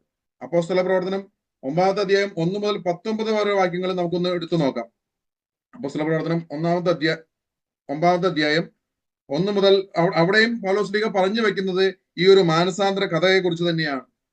ആ പൗലോസ്ലീഹയുടെ 22-ാം അധ്യായം 6 മുതൽ 21 വരെയും പൗലോസ്ലീഹ ഇത് തന്നെ പങ്കുവെക്കുന്നത്. അപ്പോൾ എവിടെയും പൗലോസ്ലീഹ പ്രസംഗിച്ച ഓരോ പ്രസംഗങ്ങളിലും കൃത്യമായിട്ട് പൗലോസ്ലീഹ തന്റെ പൂർവ്വകാല ചരിത്രത്തെക്കുറിച്ചും അല്ലെങ്കിൽ ജീവിതത്തെക്കുറിച്ചും യേശുവിനെ കണ്ടുമുട്ടിയ ആ അനുഭവത്തെക്കുറിച്ചും അതിനുശേഷം ക്രിസ്തുവിലൂടെ എങ്ങനെയാണ് മുന്നോട്ട് പോയിക്കൊണ്ടിരിക്കുന്നതിനെ കുറിച്ചും വളരെ പ്രചോദനാത്മകമായിട്ട് മറ്റുള്ളവരോട് പ്രഘോഷിക്കുന്നത് നമുക്ക് കാണാനായിട്ട് സാധിക്കും. ഞാനിവിടെ എൻ്റെ ജീവിതത്തെക്കുറിച്ച് നിങ്ങളോടൊന്ന് പങ്കുവയ്ക്കാൻ ഒരു 7 മിനിറ്റ് സമയം കൊണ്ട് എൻ്റെ ജീവിതത്തെക്കുറിച്ച് നിങ്ങളോടൊന്ന് പങ്കുവയ്ക്കാനായിട്ട് ആഗ്രഹിക്കുകയാണ്. എൻ്റെ ജീവിതത്തിൽ ദൈവം ഇടപെട്ടത് എങ്ങനെയാണ് ഈ ക്രിസ്തുവിനോട് കൂടെ എൻ്റെ ജീവിതത്തെ മുന്നോട്ട് ഇന്ന് ക്രിസ്തു നയിക്കുന്നതിനെ കുറിച്ചാണ് ഞാൻ നിങ്ങളോട് പങ്കുവയ്ക്കാൻ ആഗ്രഹിക്കുന്നത്. അപ്പോസ്തല പ്രവർത്തനം 16-ാമത്തെ അധ്യായം 31-ാമത്തെ വാക്യത്തിൽ വചനം എങ്ങനെ പറയുന്നു, കർത്താവ് യേശുവിൽ വിശ്വസിക്കുക, നീയും നിന്റെ കുടുംബവും രക്ഷ പ്രാപിക്കുമെന്നത്. എൻ്റെ പേര് ജെനി. എൻ്റെ വീട് കാലടിക്ക് അടുത്തുള്ള ഒക്കൽ എന്ന് പറഞ്ഞ ഗ്രാമത്തിലാണ്. എനിക്ക് വീട്ടിൽ ഭാര്യ 7-ാമത്തെ കുഞ്ഞിനെ, 6 കുഞ്ഞുങ്ങൾ പുറത്തുണ്ട്, 7-ാമത്തെ കുഞ്ഞിനെ ഇപ്പോൾ പ്രഗ്നന്റായിരിക്കുന്നു. അടുത്ത മാസമാണ് ഫെബ്രുവരി 14-15 ഡേറ്റിൽ ആള് പുറത്തേക്ക് വരാൻ തയ്യാറായിട്ട് നിൽക്കുന്നു. നിങ്ങളുടെ പ്രാർത്ഥനയിൽ പ്രത്യേകിച്ച് ഓർക്കണം. അപ്പോൾ അതാണ് എൻ്റെ കുടുംബത്തിന്റെ സാഹചര്യം. ഇന്ന് നിരന്തരം ഫുൾ ടൈം ശുശ്രൂഷകളായിട്ട് 10 വർഷത്തോളമായിട്ട് മുന്നോട്ട് പോയിക്കൊണ്ടിരിക്കുന്നു. എന്റെ കഴിഞ്ഞ ജീവിതകാലത്തെ കുറിച്ച് ഓർക്കുമ്പോൾ ചെറുപ്പം മുതല് വലിയ പ്രാർത്ഥനാനുഭവത്തിലൂടെ ജീവിച്ച ഒരു ജീവിത അനുഭവമാണ് എന്റെ കുടുംബത്തിലുണ്ടായിരുന്നത്. 5-ാം ക്ലാസ് പഠിക്കുമ്പോഴാണ് എന്റെ ആദ്യ കുർബാന സ്വീകരണം നടന്നത്. ആദ്യ കുർബാന സ്വീകരണം നടന്ന 5-ാം ക്ലാസ് മുതൽ 10-ാം ക്ലാസ് വരെ പഠിക്കുന്നത് വരെ ഞാൻ നിരന്തരം ദേവാലയത്തിൽ പോയി വിശുദ്ധ അർപ്പിക്കുകയും വിശുദ്ധ ബൈബിൾ വായിക്കുകയൊക്കെ ചെയ്യുന്ന ഒരു വ്യക്തിയായിരുന്നു. എന്നാൽ 10-ാം ക്ലാസ്സിൽ പഠിക്കുന്ന സമയത്ത് എന്റെ ജീവിതത്തില് എന്റെ അപ്പന് പറ്റിയ ഒരു വലിയൊരു ആക്സിഡന്റ്, ഒരു മാരകമായ ഒരു മുറിവേറ്റ്, ആ മുറിവേൽപ്പിച്ച ഒരു വ്യക്തിയോട് എനിക്ക് തോന്നിയ ഒരു വെറുപ്പും വിദ്വേഷവും ഒക്കെ എന്റെ ജീവിതത്തിൽ പിന്നീട് തോന്നിയതുപോലെ ജീവിക്കുന്ന ഒരു വ്യക്തിയാക്കി മാറ്റി. അതിനുശേഷം 2000 മുതൽ 2013 വരെയുള്ള കാലഘട്ടങ്ങളിൽ വളരെ തോന്നിയതുപോലെ അല്ലെങ്കിൽ മോശമായ ഒരു ജീവിതത്തിലൂടെ കടന്നുപോയ വ്യക്തിയായിരുന്നു ഞാൻ. അതിനിടയിൽ 2007 എന്റെ വിവാഹം നടന്നു. മണൽ മാഫിയ പ്രവർത്തനങ്ങളും അതിനോടനുബന്ധിച്ചുള്ള ഗുണ്ടായിസ് പ്രവർത്തനങ്ങളൊക്കെ ആയിട്ട് മുന്നോട്ട് പോകുന്ന അവസ്ഥയിലാണ് എന്റെ ജീവിതം മുന്നോട്ട് പോയിക്കൊണ്ടിരുന്നത്. അതായിരുന്നു എന്റെ ഒരു പഴയകാല ജീവിതത്തിന്റെ അവസ്ഥ. എന്നാൽ 2013 വലിയ തകർച്ചയിലൂടെ എന്റെ ജീവിതം കടന്നുപോയപ്പോൾ അതൊരു സാമ്പത്തിക തകർച്ചയല്ലായിരുന്നു. എന്നാൽ എന്റെ ജീവിതം വളരെ മോശപ്പെട്ട ഒരു അവസ്ഥയിൽ ആയ സമയത്ത് വേണമെങ്കിൽ എന്റെ ഭാര്യയ്ക്ക് എന്നെ വിട്ടു പിരിഞ്ഞു പോകാവുന്ന എല്ലാ അവസ്ഥയും ഉണ്ടായിരുന്നു. എന്നാൽ ആ അവസ്ഥയിലൂടെ കടന്നുപോയ സമയത്ത് എന്റെ ഭാര്യ എന്നെ ചേർത്ത് പിടിച്ചുകൊണ്ട് പറഞ്ഞു, കർത്താവുണ്ട്, കർത്താവ് നോക്കിക്കൊള്ളും എന്ന് പറഞ്ഞു. അങ്ങനെ വലിയ വിഷമത്തിൽ കടന്നു പോകണ ആ സമയത്ത് ഉള്ളിൽ ഒരു വലിയ പ്രചോദനം കിട്ടിയ ഒരു ധ്യാനത്തിന് കടന്നു പോകണമെന്നുള്ളത്. എന്റെ ഭാര്യയോട് അത് ഷെയർ ചെയ്തു. എന്റെ ഭാര്യയും അന്നുണ്ടായിരുന്ന എന്റെ 2 മക്കളും എന്റെ അപ്പനും കൂടി ഞങ്ങൾ ഒരുമിച്ച് കോട്ടയത്തുള്ള ഒരു ധ്യാനകേന്ദ്രത്തിൽ ധ്യാനത്തിനായിട്ട് കടന്നുപോയി. ആ ധ്യാനത്തിൽ വെച്ച് ആ ദൈവസ്നേഹത്തെ കുറിച്ച് അവിടെ വചനം പ്രഘോഷിച്ച വൈദികരും അൽമായരും ഒക്കെ ഘോരഘോരം പ്രഘോഷിക്കുന്നത് കേട്ടപ്പോൾ എന്റെ ജീവിതത്തിൽ പഴയ കാലഘട്ടത്തിൽ ഞാൻ എന്റെ ചെറുപ്പകാലത്ത് അനുഭവിച്ച ദൈവത്തിന്റെ സ്നേഹത്തെക്കുറിച്ച് ആഴത്തിൽ എനിക്ക് ഓർക്കാനായിട്ട് ഇടവന്നു. അവിടെ വെച്ച് എന്റെ കണ്ണുകൾ നിറഞ്ഞൊഴുകാൻ തുടങ്ങി. ഞാൻ പോലും ശ്രമിക്കാതെ, ഞാൻ ശ്രമിച്ചിട്ടല്ല, അല്ല അറിയാതെ തന്നെ എനിക്ക് നിയന്ത്രിക്കാൻ പറ്റാത്ത വിധം എന്റെ കണ്ണുകൾ നിറഞ്ഞൊഴുകാൻ ഇടയായി. എന്റെ പാപകരമായ ജീവിതത്തെക്കുറിച്ച് ഞാൻ ആഴത്തില് വേദനയോടെ ഇരിക്കുന്ന സമയമായിരുന്നു. അവിടെയാണ് ഞാൻ കേട്ടത്, യേശു എന്റെ രക്ഷകനും നാഥനും കർത്താവുമാണ്. അവൻ 2000 വർഷങ്ങൾക്ക് മുമ്പ് എന്റെ ജീവിതത്തെ രക്ഷിച്ചു കഴിഞ്ഞു എന്നുള്ള വലിയ സത്യം അവിടെ പ്രിയപ്പെട്ട വൈദികനിലൂടെ പ്രഘോഷിച്ചപ്പോൾ ആ രക്ഷയെ എന്റെ ജീവിതത്തിന് സ്വന്തമാക്കണമെന്നുള്ള ഒരു ആഗ്രഹം ആത്മാവ് എന്റെ ജീവിതത്തിൽ നൽകി. പ്രിയപ്പെട്ടവരെ, അതിനുശേഷം ഉണ്ടായ കുമ്പസാരത്തിൽ എന്റെ ജീവിതത്തെ മുഴുവൻ ആ കുമ്പസാരക്കൂട്ടിലൂടെ കർത്താവിന്റെ കരങ്ങളിലേക്ക് പകർന്നു കൊടുക്കുവാൻ അല്ലെങ്കിൽ സമർപ്പിക്കുവാനായിട്ട് എനിക്ക് ഒരു കൃപ കർത്താവ് നൽകി. അതിനനുസരിച്ച് നന്നായിട്ട് എഴുതി ഒരുങ്ങി കുമ്പസാരിച്ചു.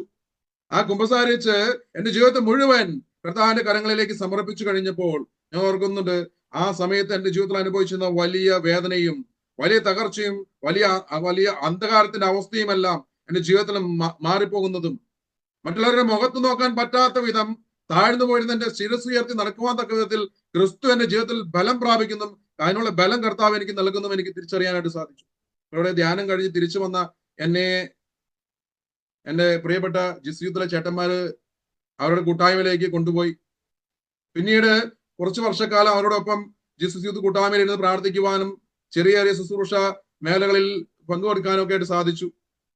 അതിനിടയിൽ ക്രിസ്ത്യൻ മിനിസ്ട്രിയോട് ചേർന്ന് കുറച്ചു നാൾ പ്രവർത്തിച്ചപ്പോൾ ക്രിസ്ത്യൻ മിനിസ്ട്രിയോട് ചേർന്നുള്ള ശുശ്രൂഷയുടെ ഇടയിൽ വെച്ച് ബഹുമാനപ്പെട്ട നായിക്കാമ്പറമ്പിൽ അച്ഛന്റെ അതരങ്ങളിലൂടെ കർത്താവ് ഈ സുവിശേഷ പ്രഘോഷത്തിനായിട്ട് അടയാളം പറഞ്ഞ് എന്നെ വിളിച്ചു. പിന്നീട് ഹോളിഹോം മിനിസ്ട്രിയോട് ചേർന്ന് ഷീച്ചേനോടും ഷിബിച്ചേനോടും ജോൺസണോടും മറ്റ് അനേകം ശുശ്രൂഷയോടും ഒക്കെ ചേർന്നുകൊണ്ട് കുടുംബങ്ങൾക്ക് വേണ്ടിയുള്ള ഈ വലിയ മിനിസ്ട്രിയുടെ ശുശ്രൂഷയുടെ ഭാഗമായിട്ട് ചേരുവാനുള്ള കൃപ കർത്താവ് എനിക്ക് നൽകി. അന്ന് മുതൽ ചെറുതും വലുതുമായ ശുശ്രൂഷ മേഖലകളില് സുവിശേഷം വാക്കുകൊണ്ടും പ്രവൃത്തി കൊണ്ടും ഒക്കെ ജീവിതം കൊണ്ടൊക്കെ പ്രവർത്തിക്കുവാനായിട്ട് പല വിധത്തിൽ പ്രവർത്തിക്കാനുള്ള കൃപ കർത്താവ് എനിക്ക് നൽകി. അവരോട് ഞാൻ ഓർക്കുന്നു, അതിനിടയിൽ ഞാൻ ഒരു വചനം പെട്ടെന്ന് നിങ്ങളോട് എന്റെ മനസ്സിലേക്ക് കടന്നു വരികയാണ്. പുറപ്പാടിന്റെ പുസ്തകം 21-ാമത്തെ അധ്യായം 25-ാമത്തെ വാക്യം. ആ വചനം എങ്ങനെയാ പറയുന്നത്? നിങ്ങൾ ദൈവമായ കർത്താവിനെ നിങ്ങൾ ആരാധിക്കണം, അപ്പോൾ നിങ്ങളുടെ ഭക്ഷ്യവും പാനീയവും ആശീർവദിക്കും. നിങ്ങളുടെ ഇടയിൽ നിന്ന് രോഗം നിർമ്മാർജ്ജനം ചെയ്യും. ചിത്രമോ വന്ധ്യതയോ നാട്ടിലുണ്ടാവുകയില്ല. നിനക്ക് ഞാൻ ദീർഘായുസ് നൽകും. ഞാൻ ഓർക്കുന്നു, എന്റെ ഭാര്യ 4ാമത്തെ കുഞ്ഞിനെ പ്രസവിച്ചതിന് ശേഷം ഒരു മാസത്തിനുള്ളിൽ അവരുടെ പിത്തസഞ്ചിയില് ഹോൾ ബ്ലാഡറിൽ ഒരു കല്ല് വരികയും അത് വളരെ വേദനാജനകമായിട്ട് കടന്നുപോയ ദിവസങ്ങളായിരുന്നു. 2-3 മാസക്കാലം കുഞ്ഞിന് പാല് കൊടുക്കാനോ അല്ലെങ്കിൽ ശരിയായ രീതിയിൽ ഭക്ഷണം കഴിക്കാനോ ഒന്നും പറ്റാത്ത വിധം വളരെ വേദനയിൽ കടന്നുപോയി. പല പല ആശുപത്രികളിലും പോയി. എല്ലായിടത്തും വലിയ സാമ്പത്തികമായ കാര്യങ്ങളെ കുറിച്ചാണ് പറഞ്ഞത്. കാരണം ഓപ്പറേഷൻ ചെയ്യാൻ ഒത്തിരി പൈസ വേണം. അന്ന് എന്നെ സംബന്ധിച്ചിടത്തോളം പൈസ എന്ന് പറയുന്നത് വലിയ വലിയ പ്രശ്നമായിട്ട് നിൽക്കുന്ന സമയമാണ്. എന്നാൽ കർത്താവിന്റെ വലിയ കൃപാവരത്താൽ കർത്താവ് ഇടപെട്ട്, പലരുടെ ഇടപെട്ട്, അനേകരുടെ പ്രാർത്ഥനയുടെ ഫലമായിട്ട് ആ കല്ല് അവളുടെ ആ പിത്തസഞ്ചിയിൽ നിന്ന് ഇല്ലാതെയാകുന്നത് ഞങ്ങളുടെ ജീവിതത്തിന്റെ അനുഭവമാണ്. അതിന് സൗഖ്യം നൽകിക്കൊണ്ട് കർത്താവ് ഞങ്ങളുടെ ജീവിതത്തിൽ ഇടപെടുന്നത് ഞാൻ കണ്ടു. പിന്നീടൊക്കെ ഞാൻ ഓർക്കുന്നത്, ഈ അടുത്ത കാലഘട്ടത്തില് എന്റെ ജീവിതത്തിലും കിഡ്നി സ്റ്റോണിന്റെ ഒരു വലിയ പ്രശ്നം വന്നപ്പോൾ അവിടെയും കർത്താവ് ഇടപെടുന്നത്. അന്ന് ഞങ്ങൾ ഒരുമിച്ച്, ഞാനും ഷീച്ചാനും ഒരുമിച്ചാണ് ഡോക്ടറെ കാണാൻ പോയത്. ഡോക്ടർ ഞങ്ങൾ രണ്ടാളോടും പറഞ്ഞത്, പിറ്റേ ദിവസം 25,000 രൂപ കൊണ്ട് വന്നു കഴിഞ്ഞാൽ നമുക്കത് പൊടിച്ചു കളയാമെന്ന് പറഞ്ഞത്. അപ്പോൾ എന്റെ ദേവാലയത്തില് ഇടവകാലത്ത് തിരുനാളിന്റെ കൺവീനറായിട്ട് എന്നെ തെരഞ്ഞെടുക്കുകയും ആ ദേവാലയത്തിൽ തിരുനാളിന്റെ ദിവസങ്ങളായിരുന്നു. ദേവാലയത്തിന്റെ അറിയാം കല്ല് പൊടിച്ചു കളയാനുള്ള സമയമൊന്നുമില്ല. അപ്പോൾ തിരിച്ചു പോകുന്ന സമയത്ത് ഷീച്ചേട്ടൻ, ഞാൻ വണ്ടി ഓടിക്കുന്നു, ഷീച്ചേട്ടൻ ശക്തമായിട്ടിരുന്ന് പ്രാർത്ഥിക്കുന്നത് ഞാൻ കാണുന്നുണ്ട്. അതിനിടയിൽ ഞാനും കർത്താവിനോട് പ്രാർത്ഥിച്ചു, കർത്താവെ, അങ്ങ് ഏൽപ്പിച്ച പണി ചെയ്യാനുള്ള ആരോഗ്യം അങ്ങ് തരണം, അങ്ങ് ഇടപെടണമെന്ന് പറഞ്ഞു. ഞാൻ ഓർക്കുന്നു, അന്ന് വന്ന് ദേവാലയത്തിൽ വൈകുന്നേരം കുർബാനയ്ക്ക് പോകുന്നതിന് മുമ്പ് യൂറിൻ പാസ് ചെയ്യാൻ ബാത്റൂമിൽ കയറിയ എന്റെ ആ യൂറിൻ പാസ് ചെയ്ത സമയത്ത് ആ കല്ല് അത് യൂറിനിലൂടെ പോയത് ഞാൻ കണ്ടു. അത് ഞാൻ എടുത്തു വെച്ചിട്ടുണ്ട് ഇപ്പോൾ. അപ്പൊ അങ്ങനെ പല വിധത്തിലും സൗഖ്യം നൽകി ദൈവത്തെ ആരാധിക്കാനും അങ്ങനെ മുന്നോട്ട് പോകാനും സാധിച്ചപ്പോൾ ഞങ്ങളുടെ ജീവിതത്തിൽ നിന്ന് രോഗപീഠങ്ങളും ഒഴിഞ്ഞു പോകുന്നതും അത് വരുമ്പോഴും അതിനെ തരണം ചെയ്ത് മുന്നോട്ട് പോകാനുള്ള കൃപ കർത്താവ് നൽകുന്നതും ഇന്ന് ഞങ്ങൾക്ക് കാണാനായിട്ട് സാധിച്ചിട്ടുണ്ട്. പിന്നെ പെട്ടെന്ന് ഓർക്കുന്ന ഒരു കാര്യമാണ്, എന്റെ ജീവിതത്തിൽ ഒത്തിരി സാമ്പത്തികമായ മുതലോട് കടന്നുപോയ വ്യക്തിയാണ്. കർത്താവിന് വേണ്ടിയിട്ട് സമ്പത്ത് ഉപേക്ഷിച്ചിട്ട് മുന്നോട്ട് പോകുവാൻ കർത്താവിനെ രക്ഷകനാഥനായി സ്വീകരിച്ചപ്പോൾ അതുവരെ ഞാൻ ചെയ്തിരുന്ന മണൽ മാഫിയ എന്നുള്ള പ്രവർത്തനം നിർത്തിക്കൊണ്ട് നിർത്താനുള്ള കൃപ കർത്താവ് നൽകി.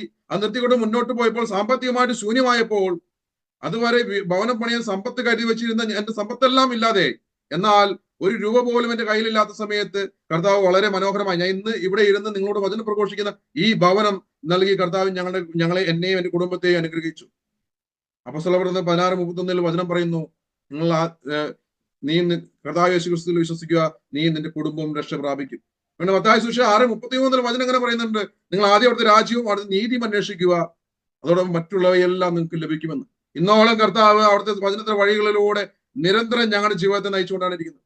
അതിനിടയിൽ 2 പ്രാവശ്യം കുടുംബത്തോടൊപ്പവും അല്ലാതെയും കൂട്ടായ്മയോടൊപ്പവും അനേക പ്രാവശ്യവും മിഷനിൽ പോയി കർത്താവിന്റെ സുവിശേഷം മറ്റുള്ളവർ അനേകരോട് പങ്കുവയ്ക്കുവാൻ, അറിയാത്ത ഭാഷയിൽ, കേട്ടിട്ടില്ലാത്ത ഭാഷയിലുള്ള, കണ്ടിട്ടില്ലാത്തവരോടൊക്കെ ഈ സുവിശേഷം പങ്കുവയ്ക്കാനുള്ള കൃപ കർത്താവ് ഇന്നും നൽകിക്കൊണ്ടിരിക്കുന്നു. ഇന്നും അനേക ഇടങ്ങളിൽ കർത്താവ് കൂട്ടിക്കൊണ്ട് പോയിക്കൊണ്ടിരിക്കുന്നു.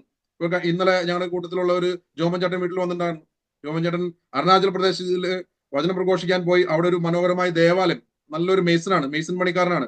ആ മകൻ നിർമ്മിച്ചുകൊണ്ടിരിക്കുന്നത്. അതിന്റെ ഒരു 3/4 ഭാഗം പണി കഴിഞ്ഞിട്ടാണ് ഇന്നലെ വന്നിരിക്കുന്നത്. അപ്പോൾ എന്നോട് പറഞ്ഞു, ഈ അടുത്ത നാളുകളിൽ ഇനി ഒരു പള്ളി കൂടി പണിയാനുണ്ട്, അപ്പോൾ നിങ്ങളൊക്കെ വരണം, നമുക്ക് പറ്റുന്ന രീതിയിൽ അവിടെ ദേവാലയം നിർമ്മിക്കുകയും അനേകം ഗ്രാമങ്ങളിൽ തോറും നടന്ന് നമുക്ക് ക്രിസ്തുവിന്റെ സുവിശേഷം പ്രഘോഷിക്കാനായിട്ട് സാധിക്കുമെന്ന്. അനേക ഇടങ്ങളിലേക്ക് ക്രിസ്തു ഇന്നും നിരന്തരം എന്റെയും എന്റെ കുടുംബത്തെയും നയിച്ചുകൊണ്ടാണ് ഇരിക്കുന്നത്. അതോടൊപ്പമാണ് ഞാൻ ഓർക്കുന്ന വലിയൊരു കാര്യം, എല്ലാ ആഴ്ചയിലും അടുപ്പിച്ചടുപ്പിച്ച് കുമ്പസാരിക്കാനുള്ള ഒരു കൃപ കർത്താവ് ഇന്നും നൽകിക്കൊണ്ട് അടുത്തടുത്ത് കുമ്പസാരത്തിൽ മുന്നോട്ട് പോകാനുള്ള കൃപ കർത്താവ് നൽകുന്നു. അങ്ങനെ ഇന്നും എന്റെയും എന്റെ കുടുംബത്തെയും കർത്താവ് നയിച്ചുകൊണ്ടാണ് ഇരിക്കുന്നത്. പ്രിയപ്പെട്ടവരെ, എന്നെയും എന്റെ കുടുംബത്തെയും രക്ഷിച്ച് നയിക്കുന്ന കർത്താവ്, രക്ഷിച്ച് നയിച്ച കർത്താവിന് നിങ്ങളെയും ഓരോരുത്തരെയും മുന്നോട്ട് നയിക്കാനായിട്ട് ആകും. അതിനാണ് കർത്താവിന്റെ രക്ഷകൻ. നിങ്ങളുടെ ജീവിതത്തിന്റെ സാഹചര്യം എന്തോ ആയിക്കോട്ടെ, രോഗമാണോ, പീഡയാണോ, സാമ്പത്തിക തകർച്ചയാണോ, അല്ലെങ്കിൽ മുന്നോട്ട് നടക്കാൻ പറ്റാത്ത അവസ്ഥകളാണോ, എന്ത് തന്നെ ആയിക്കോട്ടെ, അവിടെ കർത്താവുണ്ട്. കർത്താവ് ഇന്നും ജീവിക്കുന്നവരാണ്. ആ കർത്താവ് നിങ്ങളുടെ ജീവിതത്തെ മാറ്റിമറിക്കും, പുതിയ സൃഷ്ടിയായിട്ട് അവിടുന്ന് മാറ്റും. നിങ്ങളുടെ ജീവിതത്തെ മുന്നോട്ട് നയിക്കാൻ കർത്താവിന് സാധിക്കും. ആ കർത്താവിന് കൂടെ നമുക്ക് മുന്നോട്ട് നടക്കാനായിട്ട് സാധിക്കട്ടെ. പ്രിയപ്പെട്ടവരെ, അങ്ങനെ നമ്മുടെ ജീവിതത്തിൽ മറ്റുള്ളവരോട് ആ ക്രിസ്തുവിനെ കുറിച്ച് പ്രഘോഷിക്കാനായിട്ട് ഇറങ്ങുമ്പോൾ അവനെ കണ്ടുമുട്ടുള്ള ജീവിതത്തിലൂടെ, അവനെ യേശുവിനെ കണ്ടുമുട്ടിയ ആ ജീവിതത്തിന്റെ വലിയ അനുഭവത്തിലൂടെ, അതിനുശേഷമുള്ള എന്റെ ജീവിതത്തിന്റെ പുതിയ ജീവിതത്തെ കുറിച്ച് അവനോട് പങ്കുവെച്ചുകൊണ്ട്, അതിനായിട്ട് ഏറ്റവും സന്തോഷത്തോടെ അവർക്ക് പ്രചോദനമേകിക്കൊണ്ട് ഒരേ ഉത്സവമായിട്ട് ക്രിസ്തു കേന്ദ്രീകൃതമായിട്ട് അവരോട് ഈ ഒരു സുവിശേഷം പ്രഘോഷിക്കാനായിട്ട് നമുക്ക് സാധിക്കണം. അങ്ങനെ നമ്മുടെ അനുഭവങ്ങൾ എഴുതി തയ്യാറാക്കാൻ, ആദ്യം ചിലപ്പോൾ ഒരു ചെറുതായിട്ടൊക്കെ ഒന്ന് എഴുതി തയ്യാറാക്കേണ്ടി വരും. അത് ഏറ്റവും മനോഹരമായിട്ട് ഒന്ന് എഴുതി തയ്യാറാക്കുവാനും, അത് പല വിധത്തിൽ, ചിലപ്പോൾ 5 മിനിറ്റ് കൊണ്ടായിരിക്കാം, 7 മിനിറ്റ് കൊണ്ടായിരിക്കാം, 10 മിനിറ്റ് കൊണ്ടായിരിക്കാം, ചിലപ്പോൾ 1 മണിക്കൂർ കൊണ്ടായിരിക്കാം. അങ്ങനെ പല വിധത്തിൽ പ്രഘോഷിക്കാനാവുന്ന വിധത്തിൽ എഴുതി തയ്യാറാക്കാനായിട്ട് നമ്മൾ ശ്രദ്ധിക്കണം. അതിൽ ഈ കാര്യങ്ങളെല്ലാം ഉണ്ടാകണം. അങ്ങനെ ക്രിസ്തുവിനെ മറ്റുള്ളവരുടെ മുമ്പിൽ ഏറ്റവും മനോഹരമായിട്ട് പ്രഘോഷിക്കാനായിട്ട് നമുക്ക് പ്രാർത്ഥിക്കാം. മത്തായി സുവിശേഷം 10-ാമത്തെ അധ്യായം 32-ാമത്തെ വാക്യത്തിൽ ഈശോ പറയുന്നു, മനുഷ്യരുടെ മുമ്പിൽ എന്നെ ഏറ്റുപറയുന്നവനെ എന്റെ സ്വർഗ്ഗസ്നായ പിതാവിന്റെ മുമ്പിൽ ഞാനും ഏറ്റുപറയും. അങ്ങനെ ക്രിസ്തുവിനെ മറ്റുള്ള മുമ്പിൽ ഏറ്റുപറയാനായിട്ട് നമുക്ക് തയ്യാറാകാം. അതിനായിട്ട് കർത്താവായ ദൈവം നമ്മൾ ഓരോരുത്തരും അനുഗ്രഹിക്കട്ടെ. പരിശുദ്ധാത്മാവിന്റെ കൃപ നമ്മുടെ കൂടെ ഉണ്ടായിരിക്കട്ടെ. ആമേൻ.